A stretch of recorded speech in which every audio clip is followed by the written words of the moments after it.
So stomach is a sac-like J-shaped organ of the alimentary tract between the esophagus and small intestine. So stomach एक जे shape का organ है. सो इसकी जो shape है वो जे shape है. सो अल्फ़ाबेट जे की तरह ये लगता है और सैक लाइक है. Organ of the alimentary tract. So ये एलिमेंट्री ट्रैक का ही ऑर्गन है. सो हमारी गट का ऑर्गन है ये. Between the oesophagus and small intestine. So ये है ईसोफेगस और ये है स्मॉल इंटेस्टाइन. यहाँ से स्टार्ट हो रही है. सो ईसोफेगस और स्मॉल इंटेस्टाइन के बीच में ये प्रेजेंट है. लोकेशन, अब ये एग्जैक्टली कहाँ पर लोकेटेड है?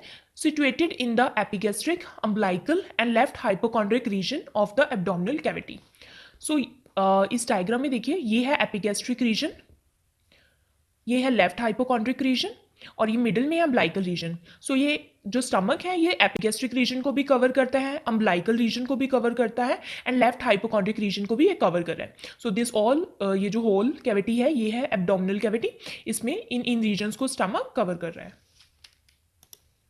नेक्स्ट है structure of the stomach. Stomach का स्ट्रक्चर कैसा है? Stomach is divided into 3 regions. 3 regions में स्टमक डिवाइडेड है, फंडस, बॉडी एंड पाइलोरस में. अब हम इसको डिटेल में पढ़ते हैं. फंडस क्या होता है? Fundus is the upper part of the stomach. So ये डायग्राम में आप देख रहे हैं, ये है स्टमक का अपर पार्ट, इसको बोलते हैं fundus. Body, middle and largest part of the stomach, ये है बॉडी. सो ये मिडिल में है और सबसे लार्जेस्ट पार्ट है बॉडी का. स्टमक का सबसे लार्जेस्ट पार्ट है बॉडी. देन है pylorus. Pylorus is a lower part of the stomach which is continuous with the duodenum at its distal end. So ये है पाइलोरस.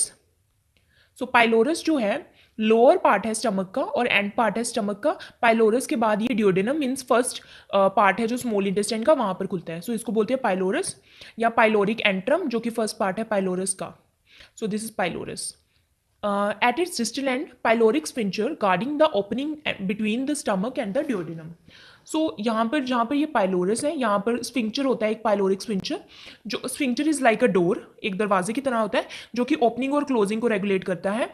सो जब फूड को आगे जाना होता है, मीन्स जब पार्टली डाइजेस्टेड फूड रेडी हो जाता है आगे जाने के लिए, सो ये स्फिंक्चर ओपन हो जाता है, अदरवाइज पाइलोरिक स्फिंक्चर क्लोज रहता है. So this was the 3 regions of stomach. Next है स्टमक हैज 2 कर्वेचर्स. अब 2 कर्वेचर्स होते हैं स्टमक के, lesser curvature and greater curvature. So ये आप डायग्राम में देख सकते हैं, ये है लेसर कर्वेचर जो कि राइट साइड पर है स्टमक की, और ये है ग्रेटर कर्वेचर जो कि लेफ्ट साइड पर है. So lesser curvature, lesser curvature it is short है ये, इसलिए इसको लेसर कर्वेचर बोला है. Concave curve on the right. अब ये कनकेव कर्व है और ये राइट साइड में है स्टमक की, right, from the opening of the oesophagus to the opening into the duodenum.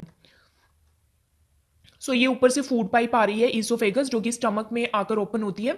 So ये ईसोफेगस से लेकर ड्यूडेनम तक लेसर कर्वेचर है, राइट साइड में है और कनकेव कर्व है ये. सो ड्यूडेनम इंटेस्टाइन का फर्स्ट पार्ट है and lies on the posterior surface of the stomach. और लेसर कर्वेचर पोस्टीरियर सरफेस पर होता है स्टमक के. So this was lesser curvature. Next है greater curvature. Greater curvature is 4 to 5 times as long as the lesser curvature. So ये 4 से 5 गुना बड़ा होता है lesser curvature से, इसलिए इसको greater curvature बोलते हैं. एंड ये convex curve होती है. lesser curvature concave है, ये convex curve है on the left, और ये left में है और lesser curvature right में है. From the opening of the esophagus to the opening into the duodenum. ये भी सेम है, esophagus से लेकर duodenum की opening तक ये होता है. So ये 2 curvatures हैं stomach के. नेक्स्ट है स्फिंक्चर ऑफ द स्टमक. अब स्टमक में 2 स्फिंक्चर होते हैं, उनको हम डिटेल में पढ़ेंगे. एक है कार्डिक स्फिंक्चर और नेक्स्ट है पाइलोरिक स्फिंक्चर. अब कार्डिक स्फिंक्चर क्या होता है? The stomach is continuous with oesophagus at cardiac sphincter. जो ऊपर से फूड पाइप मतलब ईसोफेगस आ रहा है जो कि स्टमक में ओपन होता है. सो ईसोफेगस और स्टमक के बीच में जो स्फिंक्चर है उसको बोलते हैं कार्डिक स्फिंक्चर, और इसका दूसरा नाम है लोअर ईसोफेजियल स्फिंक्चर भी इसको बोलते हैं. सो ये कार्डिक स्फिंक्चर है, ये ईसोफेगस से स्टमक के बीच में होता है और यहाँ की ओपनिंग और क्लोजिंग को रेगुलेट करता है. जब फूड ऊपर से आता है ईसोफेगस से तो वो स्टमक में तभी जाता है जब ये जो कार्डियक स्फिंक्चर है ये ओपन हो जाता है जब फूड ऊपर से आता है ईसोफेगस से. नेक्स्ट है pyloric sphincter. The stomach is continuous with the duodenum at pyloric स्फिंक्चर.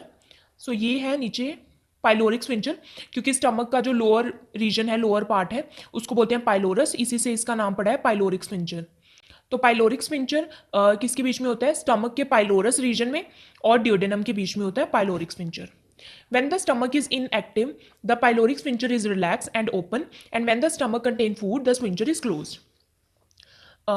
जब स्टमक में फूड नहीं होता, जब स्टमक इनएक्टिव होता है, मीन्स इसमें कोई भी प्रोसेस नहीं चल रहा होता, फूड नहीं होता, तब पाइलोरिक स्फिंक्टर क्लोज रहता है, और तब पाइलोरिक स्फिंक्टर ओपन रहता है, और when the stomach contain food the sphincter is closed. जब स्टमक में फूड होता है प्रेजेंट, तब स्टमक में प्रोसेसेस चल रहे होते हैं, डाइजेशन हो रहा होता है, तब ये स्फिंक्टर क्लोज रहता है ताकि फूड आगे ना जा पाए। जब तक कि फूड रेडी नहीं होता आगे जाने के लिए, तब तक ये स्फिंक्टर क्लोज रहता है। सो ये थे कार्डिक स्फिंक्टर और पाइलोरिक स्फिंक्टर। आई होप ये आपको समझ आ गए होंगे। नेक्स्ट है गैस्ट्रिक फोल्ड्स और रूगे क्या होते हैं। गैस्ट्रिक फोल्ड्स और रूगे। सो गैस्ट्रिक फोल्ड्स और रूगे होते हैं coiled section of tissue that exist in the layers of stomach. They provide elasticity by allowing the stomach to expand when a bolus enters it.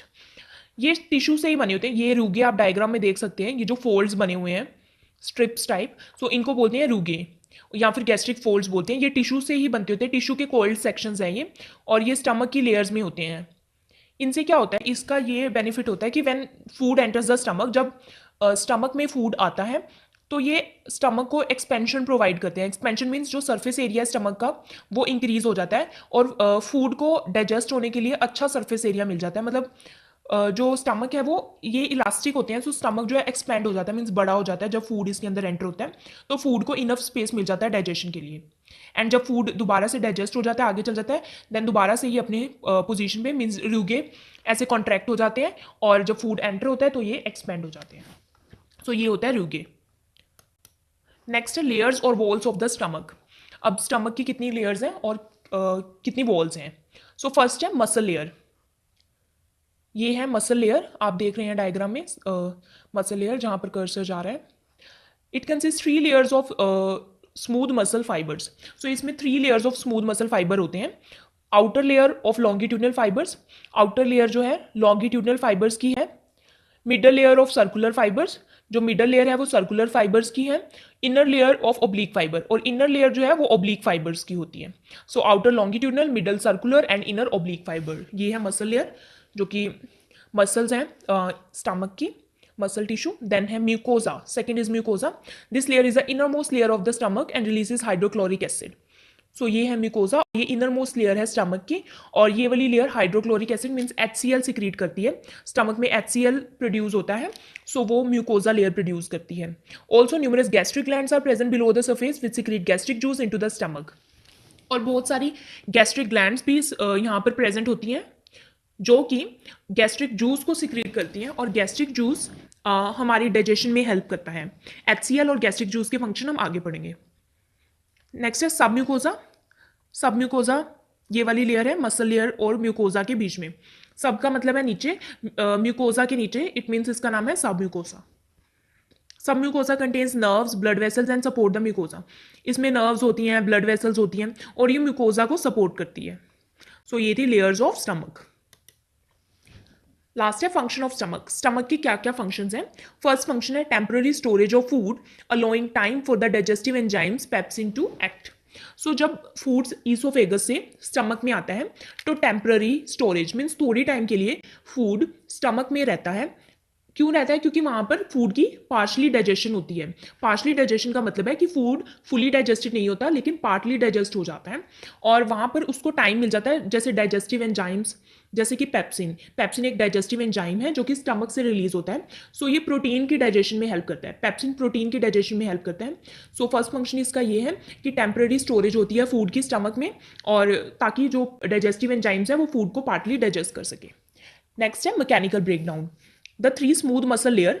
अब जो मैंने पीछे 3 स्मूथ मसल लेयर पढ़ाई थी, longitudinal, circular and oblique muscle, वो क्या करती हैं, enable the stomach to act as a churn. वो मसल फाइबर्स क्या करते हैं कि फूड को चर्न करते हैं। चर्निंग का मतलब है फूड को मतलब एक तरह से छोटे छोटे पार्टिकल्स में ब्रेक डाउन करना, एक तरह से ग्राइंडिंग कह सकते हैं कि फूड को ग्राइंड करना। सो वो फूड को चर्न करने में हेल्प करती है जो 3 स्मूथ मसल लेयर हैं। सो इसको कहते हैं मैकेनिकल ब्रेक डाउन। देन है gastric juice is added and the contents are liquefied to chyme. देन क्या होता है कि उसमें गैस्ट्रिक जूस ऐड हो जाता है। जो गैस्ट्रिक ग्लैंड्स है वो गैस्ट्रिक जूस को सिक्रीट करती हैं। गैस्ट्रिक जूस फूड में मिक्स होकर फूड को काइम बना देता है, लिक्विफाई मतलब कि उसमें लिक्विड ऐड हो जाता है फूड में, और उस लिक्विफाइड फॉर्म ऑफ फूड को बोलते हैं काइम। अब काइम जो है पार्टली डाइजेस्टेड फूड है, वो आगे रेडी है डिओडेनम में जाने के लिए। नेक्स्ट है limited absorption of water, alcohol and some lipid soluble drugs. Next function है इसका कि स्टमक में लिमिटेड एब्जॉर्प्शन, मतलब फुली एब्जॉर्प्शन तो नहीं होती है, थोड़ी थोड़ी एब्जॉर्प्शन होती है वाटर की, अल्कोहल की and some lipid soluble drugs का मतलब है जो फैट सोल्यूबल ड्रग्स हैं, कुछ लिपिड सोल्यूबल ड्रग्स की वहां पर एब्जॉर्प्शन होती है। नेक्स्ट फंक्शन है non specific defence against microbes provided by HCl। जो हाइड्रोक्लोरिक एसिड प्रेजेंट होता है स्टमक में, वो नॉन स्पेसिफिक डिफेंस प्रोवाइड करता है माइक्रोब्स को। कैसे? क्योंकि HCl का pH क्या है, बहुत कम है, क्योंकि ये एसिड है, 0.2 अराउंड pH होता है स्टमक में maintain because of HCl। So it's very acidic environment. बहुत ज़्यादा एसिडिक एनवायरनमेंट होने के कारण जो माइक्रोब्स हैं वो किल हो जाते हैं, बैक्टीरिया जो है किल हो जाते हैं। सो ये कि नॉन स्पेसिफिक डिफेंस भी प्रोवाइड करता है स्टमक। नेक्स्ट है preparation for iron for absorption. Iron को प्रिपेयर करता है स्टमक फॉर एब्जॉर्प्शन। कैसे करता है? क्योंकि स्टमक में इतना ज़्यादा एसिडिक एनवायरनमेंट है, सो आयरन में जो आयरन सॉल्ट्स होते हैं वो सोल्यूबल हो जाते हैं, इसलिए आयरन की एब्जॉर्प्शन के लिए स्टमक आयरन को प्रिपेयर करता है। वैसे जो मेन एब्जॉर्प्शन है आयरन की वो स्मॉल इंटेस्टाइन में होती है।